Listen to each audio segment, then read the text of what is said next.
Okay. Good to go. Yeah. Okay. Great. Thank you, everyone, for coming. Very happy to introduce Aaron Natch. So Aaron did his PhD at Princeton, working with Stefan Feuerstaller, looking at particularly the QBO in the lower stratosphere. Certain reasons why models might not represent the descent of the QBO in that region well. And then since then, he's been working with Ed Gerber as an NSF postdoctoral fellow at Courant Institute down at NYU, continuing to look at the QBO, but focusing mainly on ozone, photochemistry, dabbling in the chemistry beyond which I don't really understand that much of what he's doing. So hopefully he can explain a little bit more today. And with that, welcome Aaron to the group. Thank you, Claire. Yeah, thanks for hosting me, Claire. Thanks, Maggie, for organizing the visit. Yeah, so I'll be talking about explaining ozone layer structure and self-healing. As Claire said, I'm a stratospheric scientist. That's the theme that really runs through the projects I'm interested in. PhD work was on the QBO, this wind pattern in the tropical stratosphere, understanding why does the QBO have a bottom and why does that matter? Looking at disruptions to the QBO like happened in the past 5 years. But in the stratosphere, that was a bit of a dynamical type of project. In the stratosphere, one also cares about radiation, one also cares about chemistry and their combination in the form of photochemistry. And I became inspired by some work that was looking at long-wave radiative transfer, looking at problems like CO2 radiative forcing and the greenhouse effect. And there's this perspective that I'm showing here, a figure from a paper by Nader Jiwanji and my advisor, Stefan Feuerstaller, where they said, usually when we think about radiative transfer, we often think about lines and line shapes and there's very many degrees of freedom. But they argue that if you zoom out and just coarsen the CO2 absorption coefficients, then you can learn something about the, for example, logarithmic scaling of forcing with the amount of CO2 and which parts of the atmosphere are important for the greenhouse effect. So that was inspiring, that type of coarsening the absorption spectra to understand something about the emergent climate. So it's something I'll bring in with this talk. There was a workshop about 1.5 years ago called From Spectroscopy to Climate, Radiative Constraints on the General Circulation down at Princeton. And in preparation for that workshop, I thought, okay, let me try to understand ozone in this perspective. And so an alternative title for this talk would be From Spectroscopy to the Ozone Layer. And the sort of, when starting a question like this, the worst case scenario is that we break up the system in terms of spectral understanding. And essentially all we do is break up along this dummy variable of wavelength of spectrum and then integrate at the end. And so that's sort of the worst case. And the best case is that you break it up in spectrum and you learn something about the atmosphere. Maybe you see something that with this new perspective hadn't been seen before. And I think I'm going to argue it's going to be a little bit of both, but I do think that we learned something. And the questions that we'll be revisiting are, why does ozone have an interior maximum? And how does ozone respond to perturbations? And I do welcome questions throughout the talk. Okay, so we're thinking about ozone, we're thinking about photochemistry, and so we have to be thinking about ultraviolet light. Here's an image of the sun taken in the ultraviolet C, that's the very high energy photons. This is about 170 nanometers. These are photons which break DNA when they hit it. So not a good thing to be hit by these. Fortunately, most of these photons, almost all of them, are not making it down to the surface. So the sun is emitting these photons, but they're being absorbed by the atmosphere. A key absorber of these photons is oxygen, O2. That's part of why these photons aren't making it to the ground. But that absorption of UV by oxygen actually sets into motion the chemical system that I'll be talking about today. And so I'm going to step through, many of you will know it as the Chapman cycle, so the sort of foundational understanding of ozone photochemistry. And it all starts when an O2 molecule absorbs an ultraviolet photon that is sufficiently energetic that it photolyzes the O2 into 2 single oxygen atoms. One of those oxygen atoms can then bond with O2 on a third body to form ozone. This reaction is how ozone is formed in the atmosphere. Once formed, the ozone is a very effective absorber of UV. That's why we like the ozone layer. That's why we banned CFCs, is because we needed to make sure that ozone kept doing its job. We had enough ozone to do the job. And so ozone is a very effective absorber of ultraviolet. which will photolyze the ozone, break it back up into O2 plus O. And this reaction number 2 and 3 will cycle back and forth very quickly. So that single, you can think of a single odd oxygen molecule as having been liberated in reaction number 1, and it can have a solo existence, or it can bond with O2 to form ozone, and it can kind of bop back and forth between reactions 2 and 3. And so the ozone layer in that process is continually being destroyed by photolysis, but then reformed by this combination reaction. And that shields a lot of UV, and most of the UV is actually being absorbed by ozone, not by O2. That odd oxygen that was bopping back and forth between reactions 2 and 3, well, it can also bond with ozone, and that terminates this odd oxygen bopping back and forth and forms oxygen again. So this is the Chapman cycle. It's the foundational model of ozone photochemistry. It's these 4 reactions. And we want to understand how the Chapman cycle is able to produce structure of the ozone layer. And then we'll ultimately consider some non-Chapman processes as well. And it turns out that you can algebraically just manipulate these 4 chemical equations to get an expression for the vertical profile of ozone. So ozone depends on the photolysis rate of O2. You can see my mouse. Okay. So this reaction number 1 is proceeding in accord with the photolysis rate of O2, JO2. That's going to be a very important number in this talk, JO2. It has units of per second, and it's the rate at which O2 is being photolyzed. And there's also a JO3, the rate at which ozone is being photolyzed. And you can see that those are carrying ratio here. So the more photolysis of O2, the more ozone. The more photolysis of ozone you have, this is in JO3 is in the denominator, the less ozone you have. And if we want to understand ozone structure, it seems like, okay, well, now we're done, because this is the ozone structure. But the problem is that JO2 and JO3, those photolysis rates, depend on the UV, and the UV depends on the ozone that you have aloft. So this equation is actually implicit. So JO2 is a spectral integral of an absorption coefficient of O2 times a quantum yield, that's how many reactions per photon absorbed, and then the UV flux as a function of wavelength and height. And that UV flux depends on your incoming UV flux, but then as it depends on the attenuation by absorption by O2, which we consider there's so much O2 that that's not really changing, but ozone is what we're trying to understand and solve for here. And the attenuation depends on how much ozone you have. What about temperature dependent? Yeah, so K2 and K4, those are temperature dependent, and we will consider that as well, but only peripherally. So the temperature dependence, at least is, so for example, stratospheric cooling will lead to more ozone. But in terms of the basic structure of like, why do we have an ozone layer in the stratosphere, you can get that isothermally. And so I will consider it isothermal for simplicity to really zoom in on the structural aspects beginning. Okay. And the photolysis rates are not especially temperature dependent. Good. Okay, so we have this equation, but the problem is that it's implicit because ozone is on the left and on the right, and it's on the right in this very non-trivial way in this integral with height. And so it means that you can change ozone in one place, or you can change the radiation in one particular spectrum, and you can change the ozone everywhere else, and you change the radiation at all other spectra. So it can be a bit challenging to reason about why ozone is the way it is. So this is, despite its appearance, this is not an explicit expression, but it's not hard to numerically solve this expression. So you can essentially, the way to do this is you start by specifying some incoming UV flux at the top of the atmosphere. This is just the observed UV output by the sun. It will interact with O2 and with ozone in accord with the spectrally varying absorption coefficients. So these shapes here, this absorption spectrum by ozone and this absorption spectrum by O2 are going to be key players in this talk.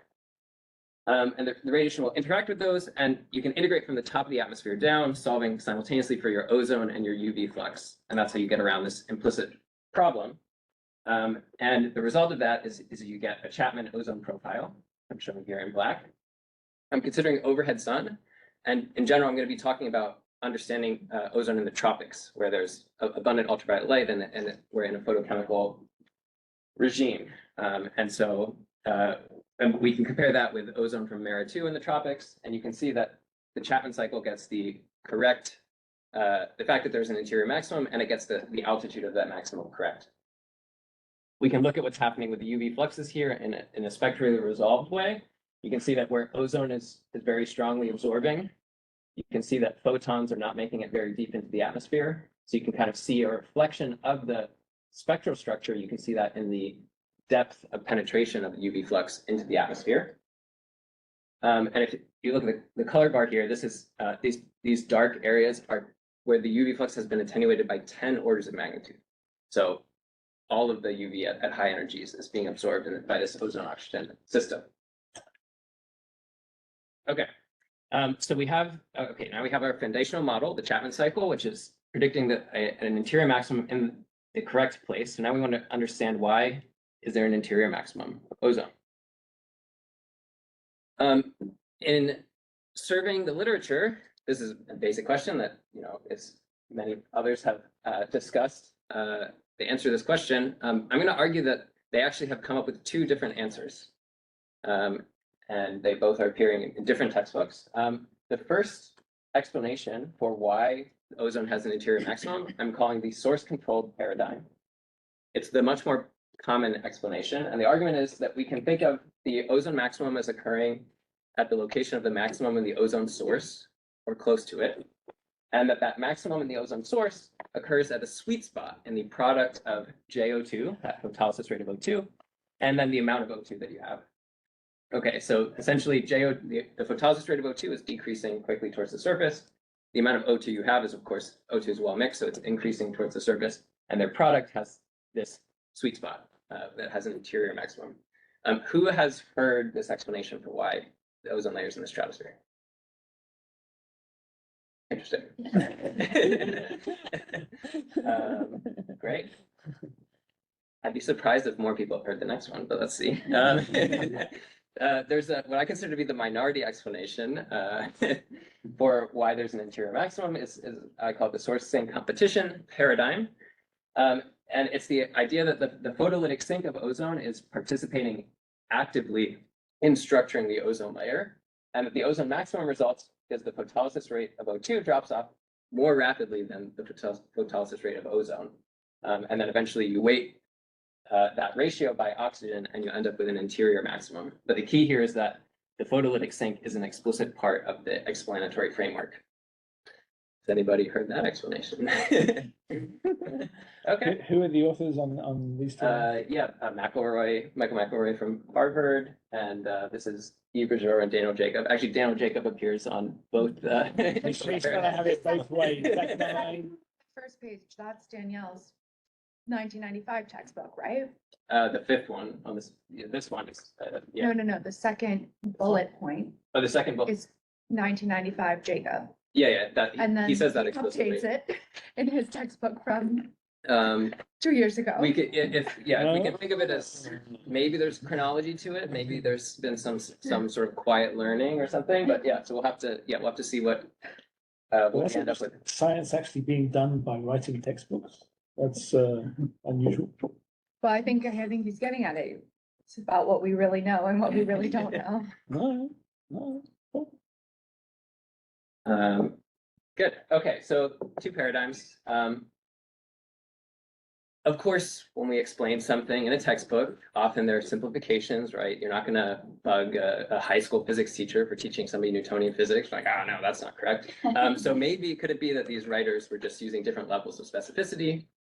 I think doesn't quite get the right idea here, because ultimately what we want these explanations to do is to have the correct sensitivity to reasonable type of perturbations we would expect the ozone layer to have. That's what we want. We would want, like the reader, the conceptual model we'd want them to gain.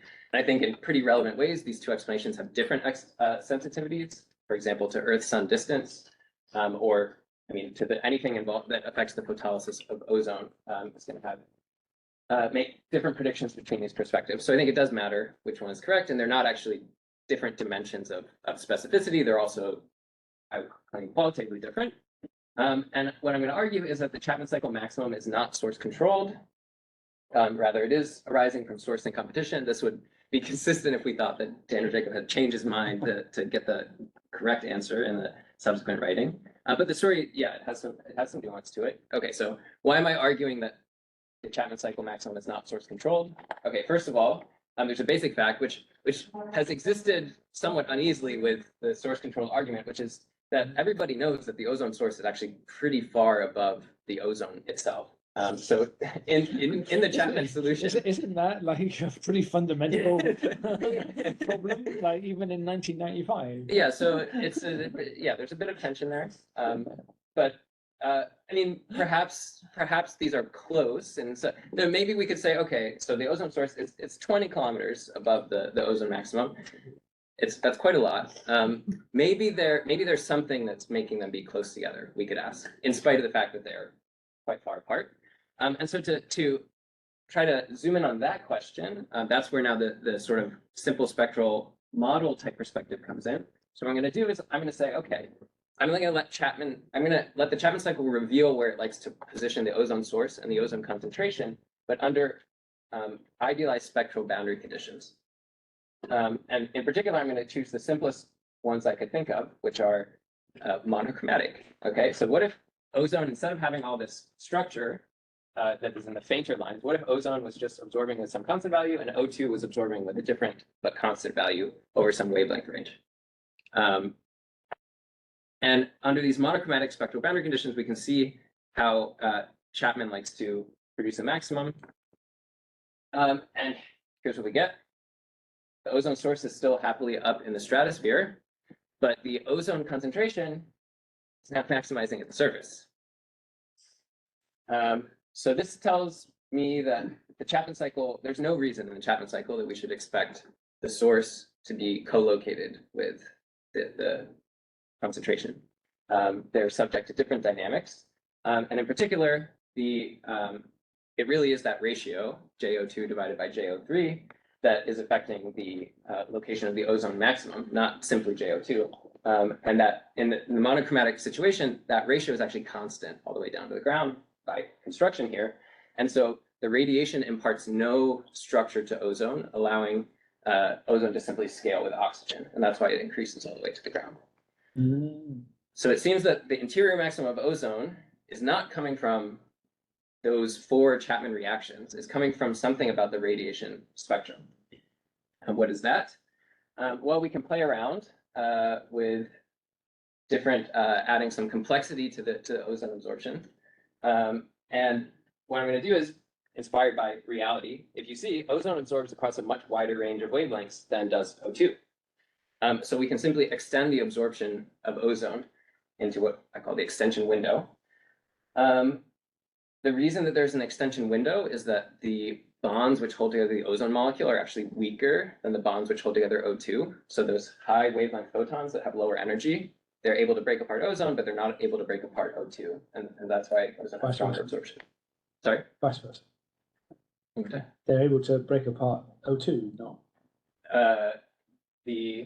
Sorry, yes, I did have a sign error in what I said. The high wavelength, low energy photons. Yes, okay, yeah. High energy photons can break apart both. Low energy photons can only break apart ozone. Thank you. Okay, so what happens to ozone structure under this extension model? You can actually solve this Chapman cycle analytically under this extension model, and you recover now an interior maximum again. It's not at the same place as the source, because remember, Chapman doesn't require that. But we can understand, why is this interior maximum coming about? Well, in this 2-band model, the sink of ozone, so this extension window is only contributing to the destruction of ozone. And so that sink is buttressed, and it becomes relatively more, it is buttressed as you move down to the atmosphere. The sink is decaying less quickly than the source. And so that ratio between them favors the sink more and more and more, and eventually allows the ozone concentration to turn around and run towards a small number. Okay, so why does the Chapman cycle have an interior maximum? It's for this reason that I just stated. But some of you will be wondering, the Chapman cycle is only 4 reactions, and we know that there's tons of stratospheric chemistry that's happening, hundreds of reactions easily. So could some process other than the Chapman cycle explain the interior maximum of ozone? So now we understand why the Chapman cycle is a maximum, but might the Chapman cycle actually fail to explain the real ozone maximum? And could it fail in such a way that it actually salvages the source control paradigm? Because we want to give that a fair shot. And so the Chapman cycle is known to overestimate ozone, and that is because the Chapman cycle has missing sinks of ozone. So here again is that plot of Chapman, and you can see that it overestimates ozone by a factor of 2. Is this a quantitative error or is this a qualitative error? That's the question I want to ask. We know what the missing sinks are. It's catalytic cycles that destroy ozone. I've shown a picture here that suggests CFCs. There are also the dominant catalytic cycles in the tropics are natural NOx and HOX cycles. They can be perturbed by human actions, but there's large baseline catalytic destruction of ozone, which is suppressing it. There's also transport of ozone, which can shift ozone out of photochemical equilibrium, or it can move ozone depleted air into regions where it would have been higher.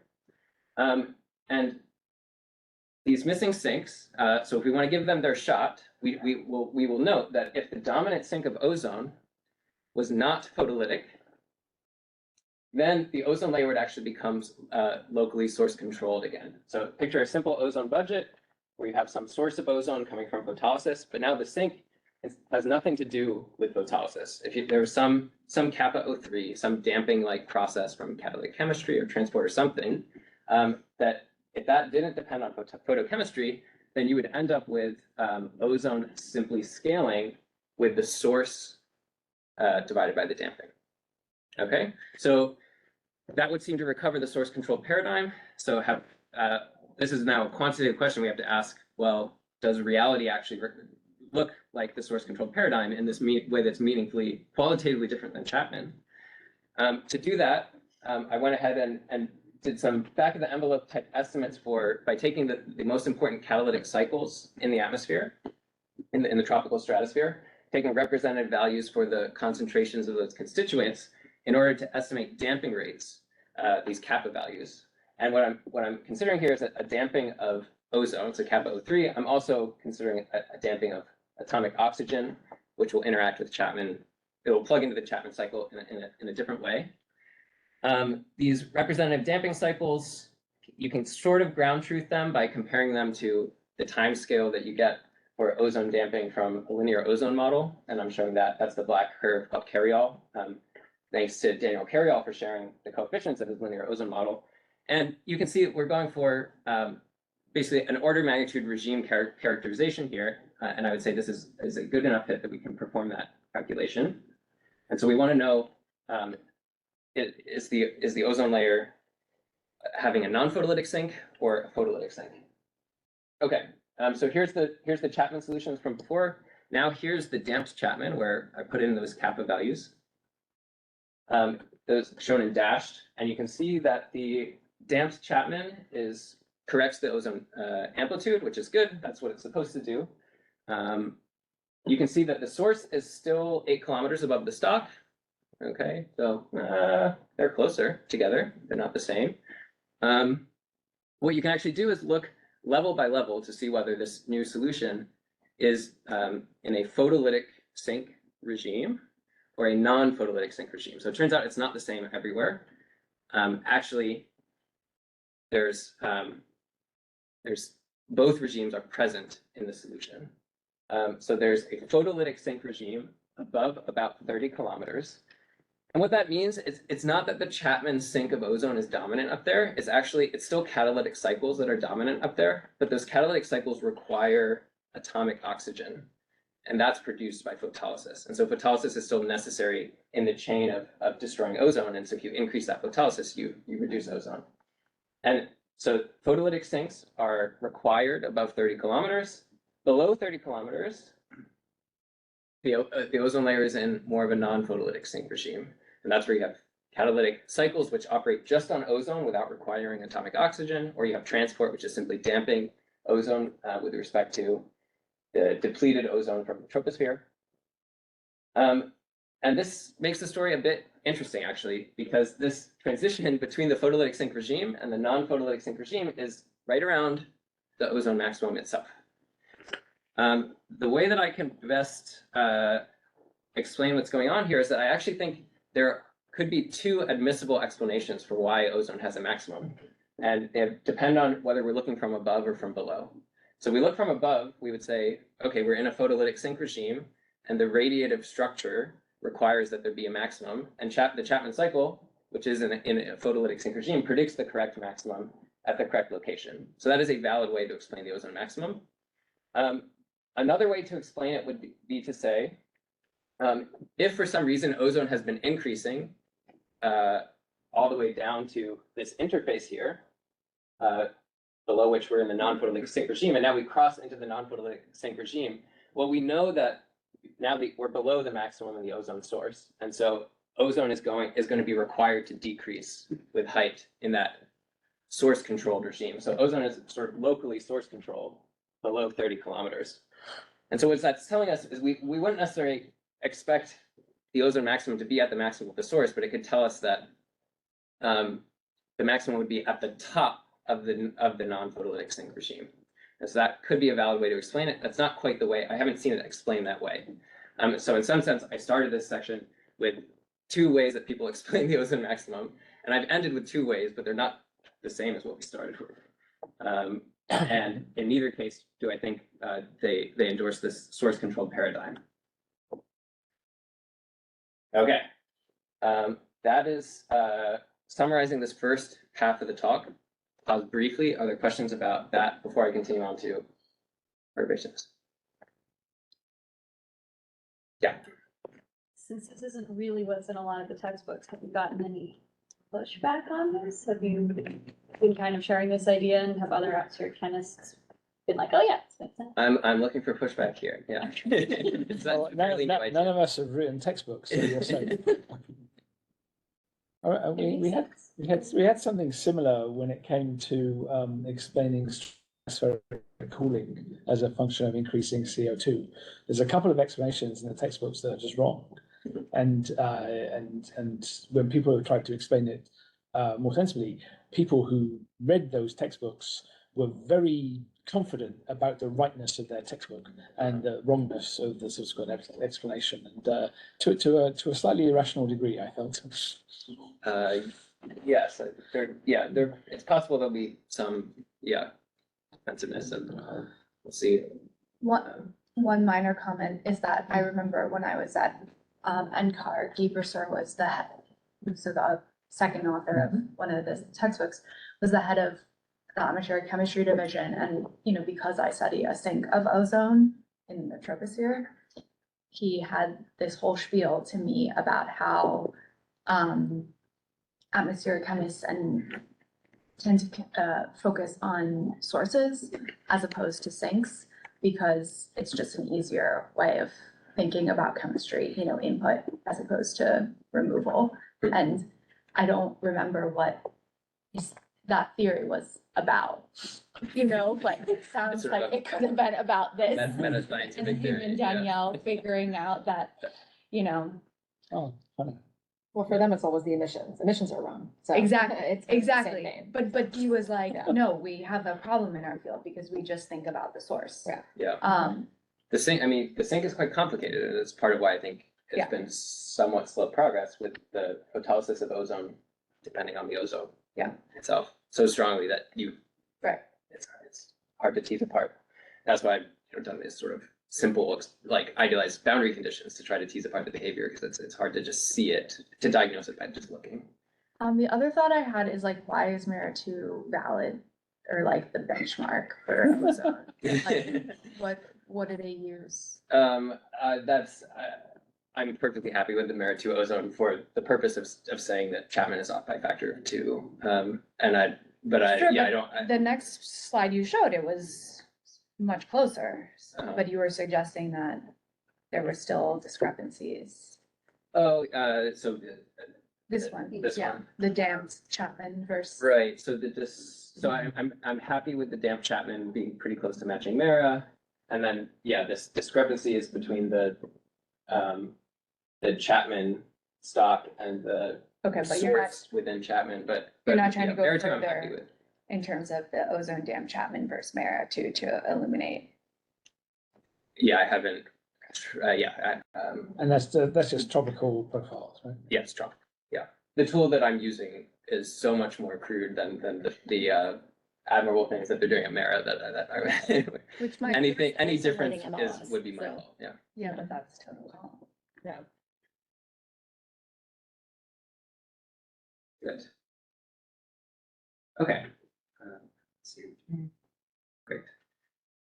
So, second half of the talk is going to be about how ozone adjusts photochemically to perturbations. It's going to use some of the principles that are coming from this first half. So the first half, we now have learned that the tropical ozone profile is in this photolytic sink regime above 30 kilometers.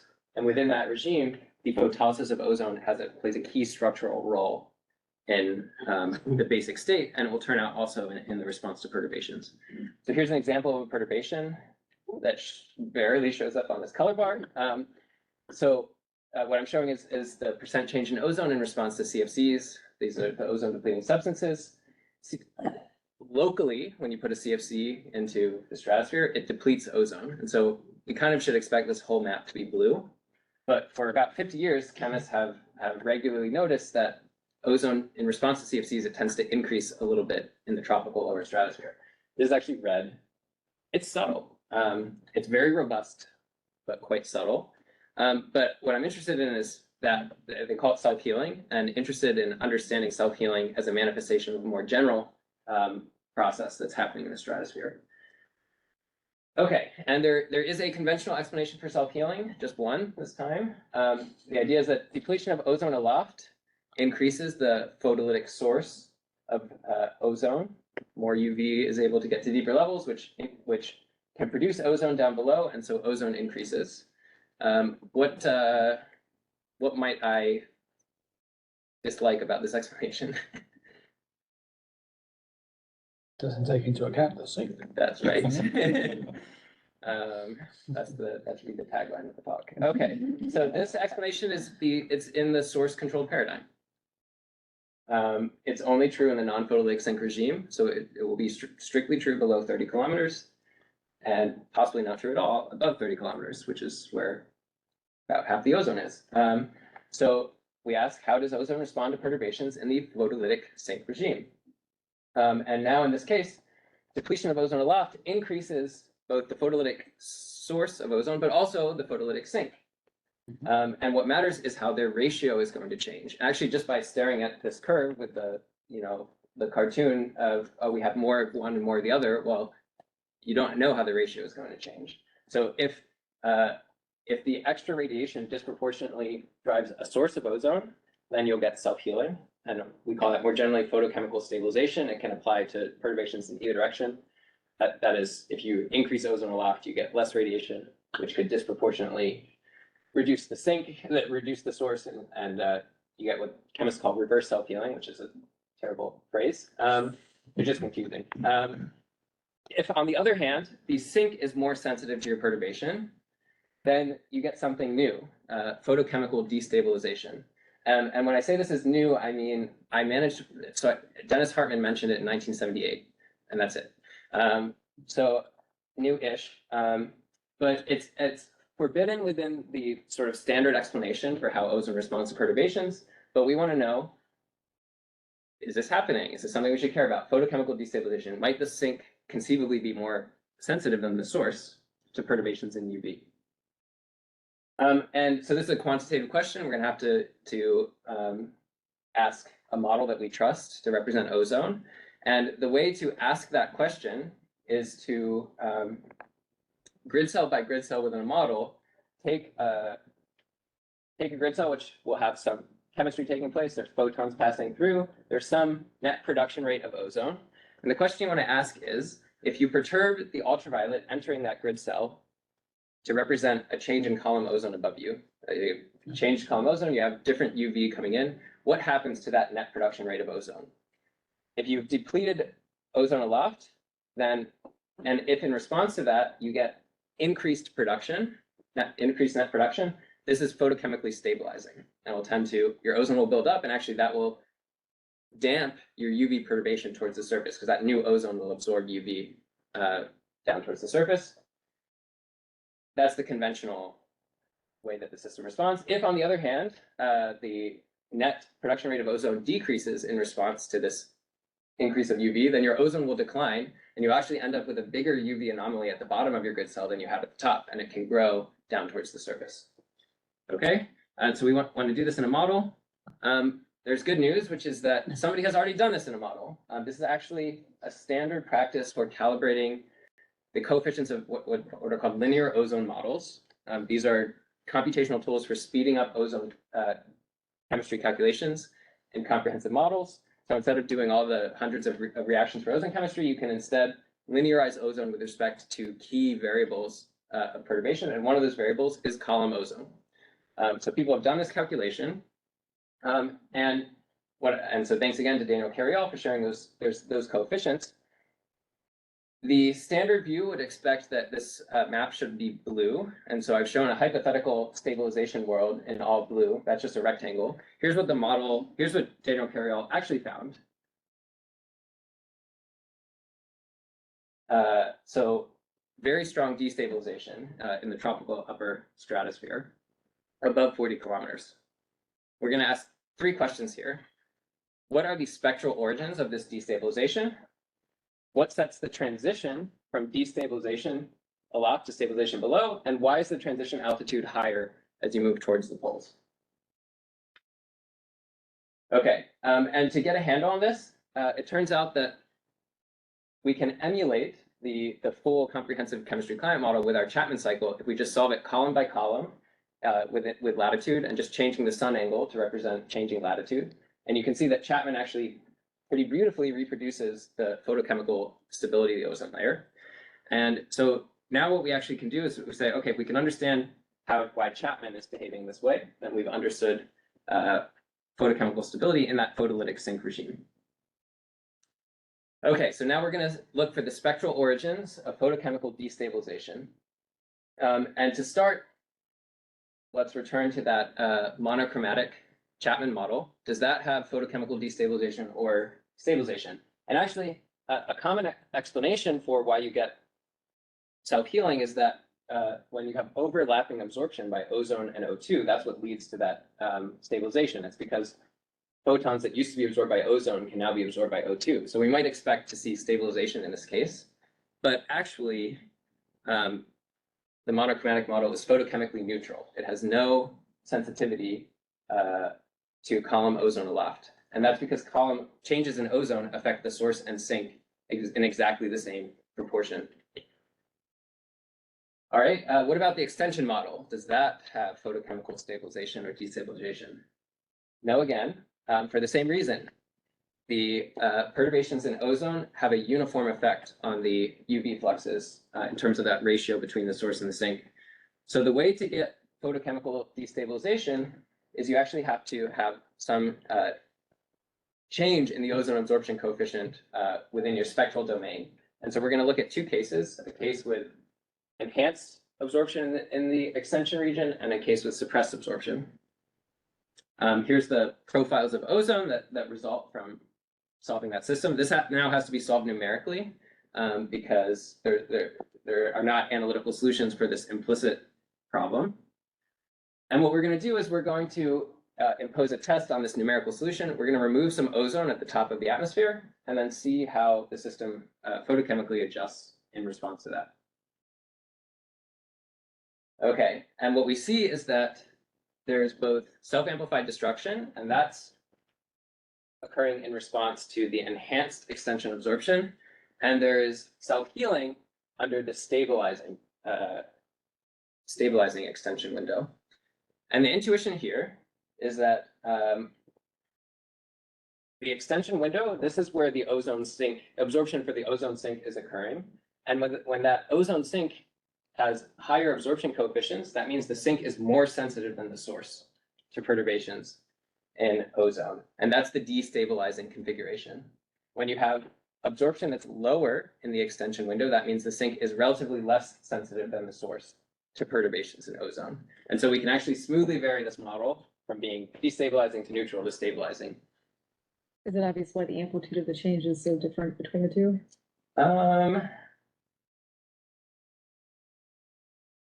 I think, if So the amplifying one probably grows because it's like an amplifying response, whereas the self-healing is damped because it basically just cancels out the perturbation that was imposed. That would be my first guess, but I haven't thought too hard about it. All right.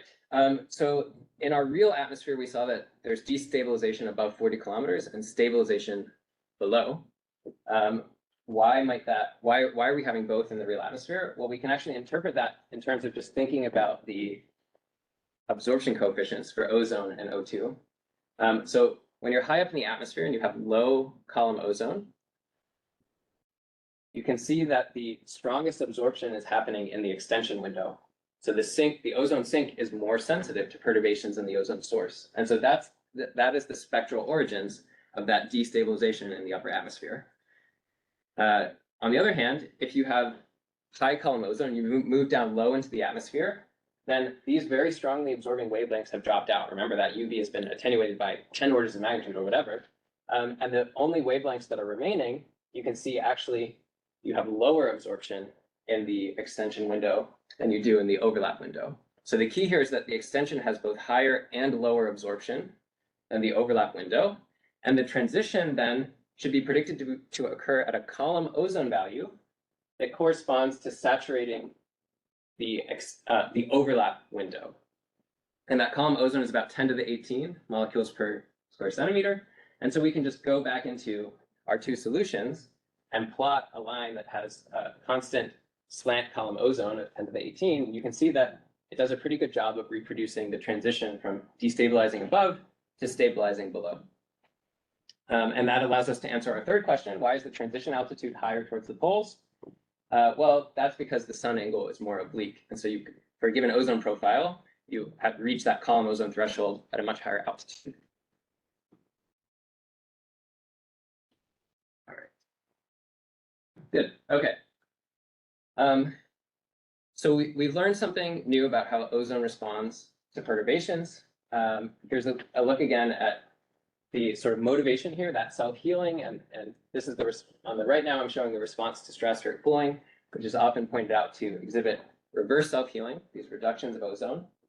And I have a goal here, which is, in general, I think the community has said self-healing, well, that is explained by these sort of curious photochemical processes, but the rest of this whole map, we should just think of as being the response to the CFCs. But what I'm seeing is that it looks like actually these photochemical adjustments are potentially a basic part of how the ozone layer responds to perturbations. And so I want to generalize self-healing to be able to show what is the full map of the ozone response or sensitivity to changes in UV aloft. And so I define photochemical adjustment. It's a new concept. It's the component of the ozone response to a perturbation that results from changes in photolysis, which are due to changes in column ozone overhead. There's a way to diagnose this in a model, which is you can run the model subject to some perturbation in a fully interactive case where you have ozone changing aloft, or in a UV locked case where you prevent the change aloft from affecting. Can you back in the picture, previous picture? You said self-healing and reverse self-healing. That is about 20 kilometers, right? Yeah.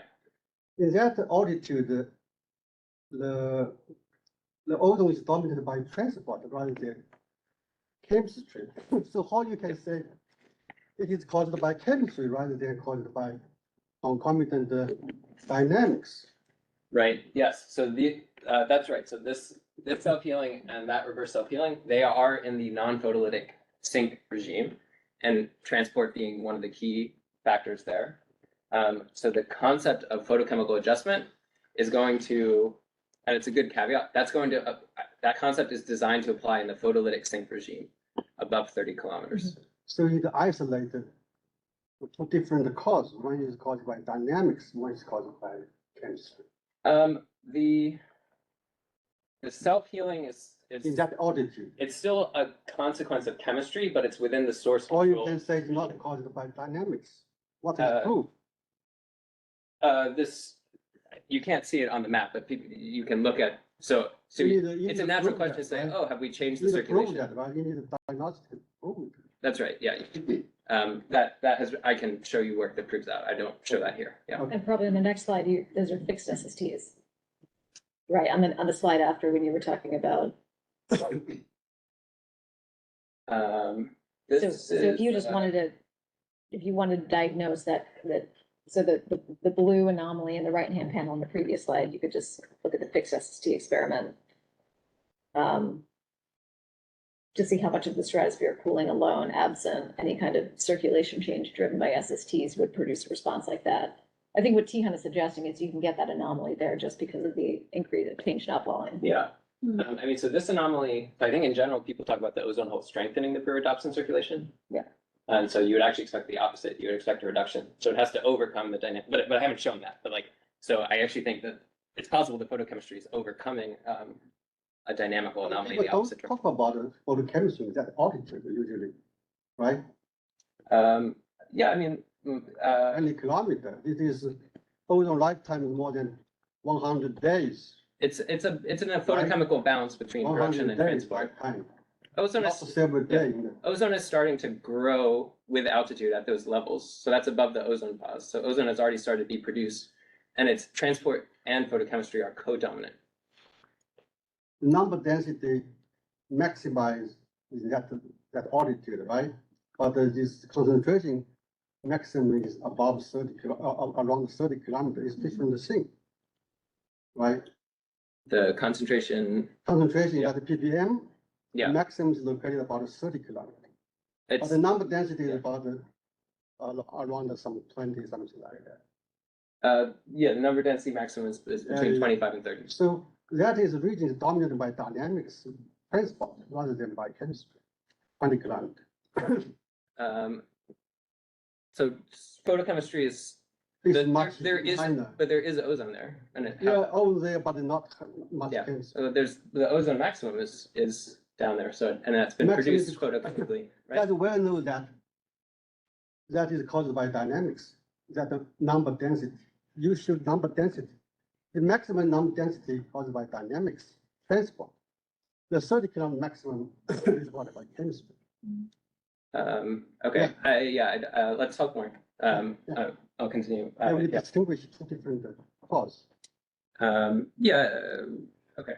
Yeah, talk different region. If you talk about 30 above, I think your mechanism dominate. I think we'll just, yeah. Well, That yeah, was yeah, kind of focus of the first half. Let's move on just so you can kind of finish this part. yeah, I'm close to finishing and then we can either have more questions or talk offline. Okay, so yes, this is a theory for 30 kilometers and above, a concept which is designed for the photolytic sink regime. We can step through what this concept would entail. So let's imagine imposing a perturbation to the ozone layer, which is uniform. It's a fictitious perturbation, which is a uniform reduction of ozone by some unit amount in terms of number density. And the local response to that perturbation would just be this reduction according with the blue curve. Now we can see how, so I'm using the linear ozone, I'm emulating the linear ozone model in a column context, and to do that, I can then see how the fully interactive response of the ozone layer would look like. And it's quite different from the blue curve. So any deviation between these two is a consequence of photochemical adjustment. You can see that above 40 kilometers, you're actually getting a bigger reduction in ozone than you originally applied. And that's because of photochemical destabilization. So the reductions up here are allowing more photons down below, which produce ozone down below. Then below 40 kilometers, now it's in a stabilizing regime and sufficiently stabilizing that you get this large region of self-healing. That's absolute increases in ozone despite the local perturbation tending to reduce ozone. Photochemical adjustment then can be calculated simply as fully interacted, the black curve minus the blue curve. And you can see that the photochemical adjustment is a leading order part of the response of the ozone to that perturbation at all these levels, not just at the levels that happen to have self-healing. We can do a similar calculation for the response to cooling. Pay attention to the part that is above 30 kilometers. If you want to restrict your attention to the photolytic sink regime, you can see that the response to stratospheric cooling, which slows down that collisional loss of ozone. Locally, it's the blue curve, but when you include photochemical adjustments, the overall result is the black curve, and you can see that the photochemical adjustment is a leading order part of that response. Good. Okay. So some implications of this new idea. Okay, so there are three. Firstly, there have been some linear ozone models that were formulated that.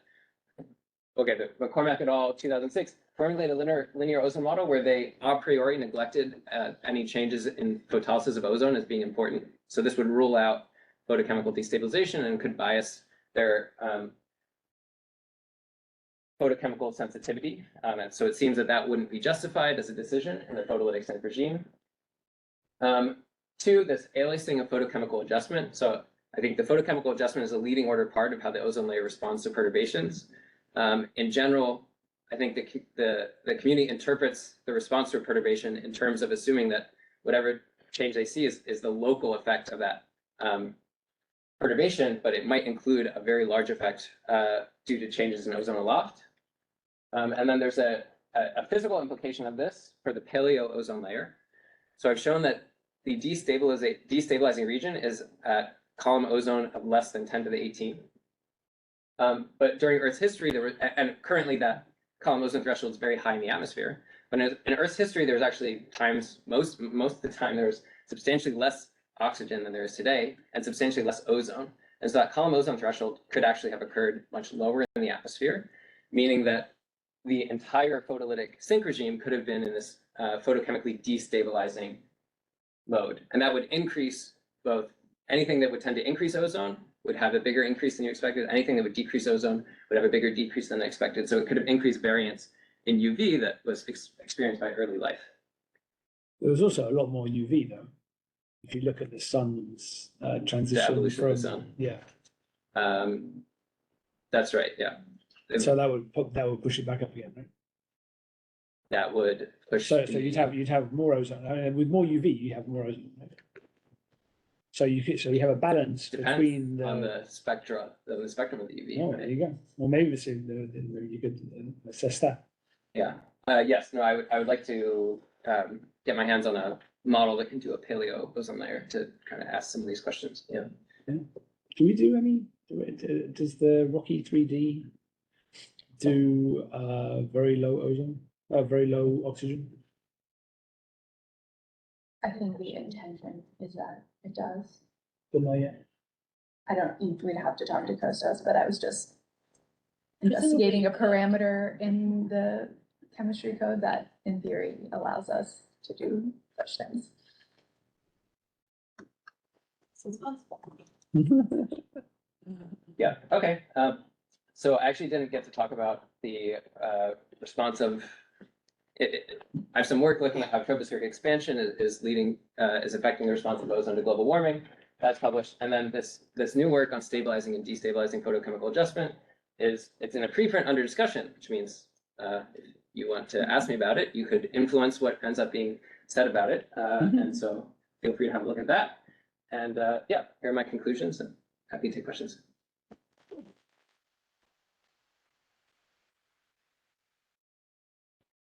We're close to the hour, but I think we can definitely go over, because we have the. I don't want to keep you, but if No, you no, have questions, then. We asked a lot of Here. questions in the middle as well, so that's kind of why I adjusted.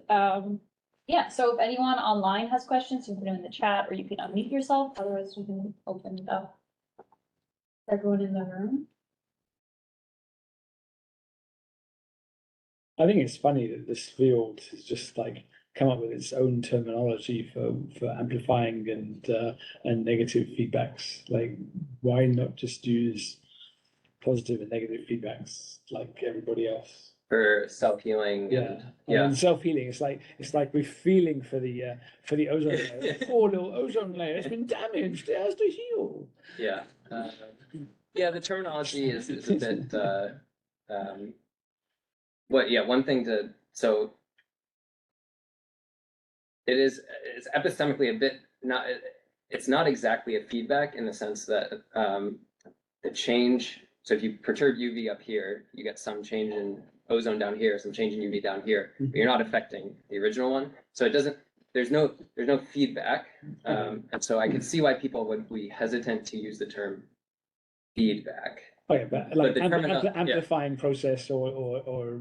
So I've or adopted damping, the destabilizing instead, Yeah. reverse, at some point, I had a draft of a paper that said reverse self-amplified destruction, and it said, excuse me. Yeah. I have what might be a naive question, going back to what I must have taken away from one of those textbooks when I took the class.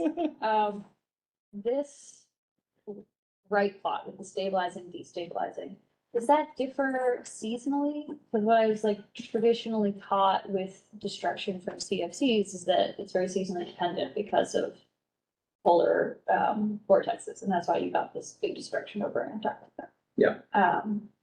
So, you know, does the degree that it's changing at the poles, I don't know if there'd be much impact in the tropics, but, you know, is the width of that, does that change seasonally? Did you look into it?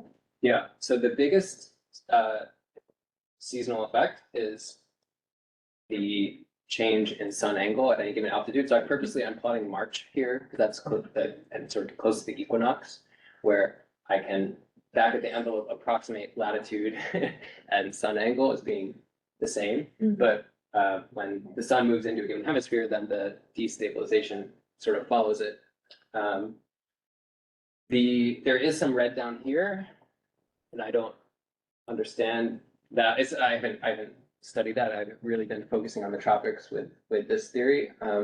It could be that there is some type of destabilizing response that could be happening in the ozone hole.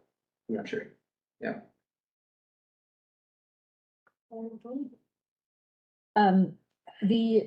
So practically you made some comment about the linearized ozone scheme. Maybe it was like, kind of, yeah. So can you just talk a little bit more about that? So what would you do? Are you proposing a change to the classic, like adding an extra term to the Taylor expansion? Are you suggesting? Yeah, so essentially what this paper did was took some pains to say that, oh, well, since there's the idea of the odd oxygen family, Mhm. where whether the odd oxygen is sitting alone as an atomic oxygen or is in an ozone, it's still part of the same family. And if we take that idea very maybe too seriously, then you can get the idea that the ozone absorbing photons doesn't actually destroy the ozone because odd oxygen doesn't change. It just liberates the atomic oxygen to combine again with ozone. But of course, ozone does depend on that because the atomic oxygen can bond with a catalyst or it can bond with ozone. So they essentially embraced full on this odd oxygen notion and said, okay, by construction, we're going to neglect photolysis of ozone as being a part of this adjustment. I don't think that that's a conventional way linear ozone. They purposely had to choose to do that. I think that by default, a photolysis scheme should be correctly accounting for this ozone. But this isn't the calibration. This is not, you wouldn't change the actual expansion. You wouldn't. This was like a modeling decision while calculating those coefficients. Yeah. I mean, because you've used the linear ozone like calibrated to the GISS photochemistry, right? Yeah, It's not an independent calculation. Well, not in the instantiation that Taylor did. So that was the whole point of Taylor's work a couple of years ago, which was to base the P minus L and all the coefficients on our own code, interactive, right? yeah. Right. Yeah, And it but we matched. haven't, we've looked at it preliminarily, but we haven't really exhaustively looked at, we haven't published a paper using that version of it. This was still using the old scheme, where the P minus L rates came from Loretta McKinley's box model calculations, et cetera. So that's what's published, but we haven't done it.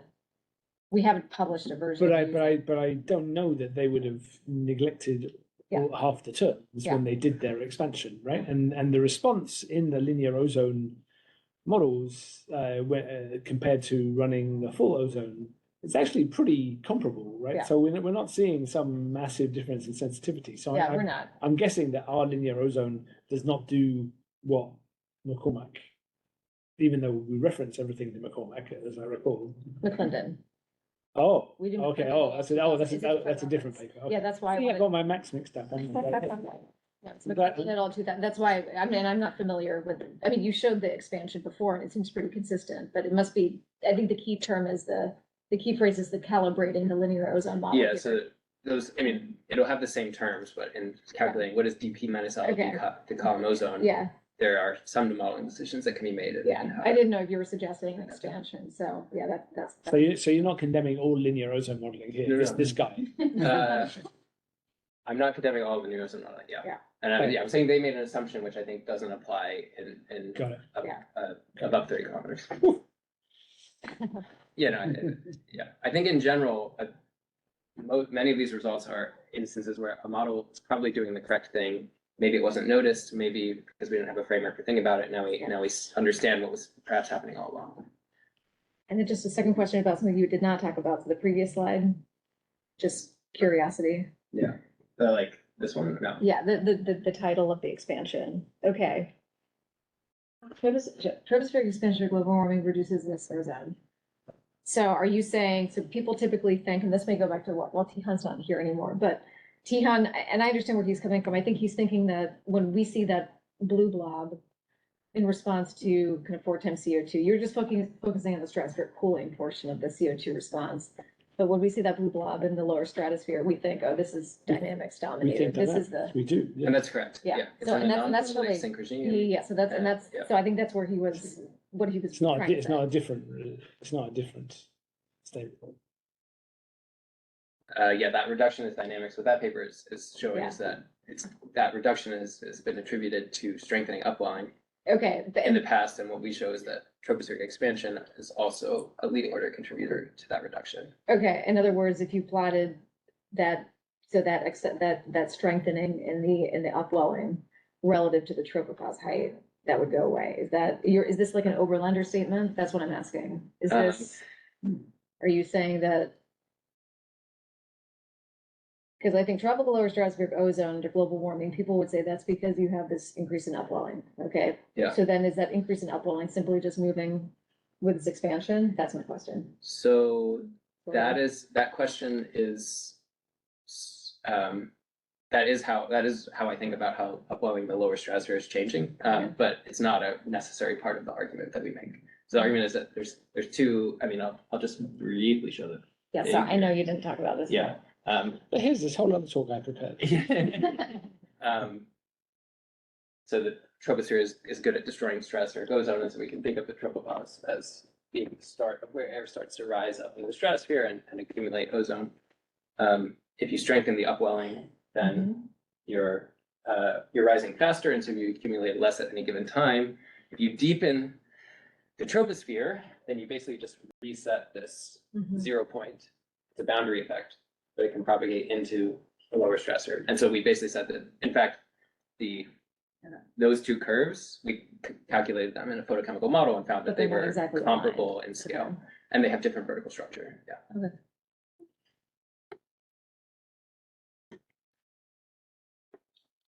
I don't see any questions online. I know people know that they can follow up with you, but can we just we can end it there, maybe give another round of applause?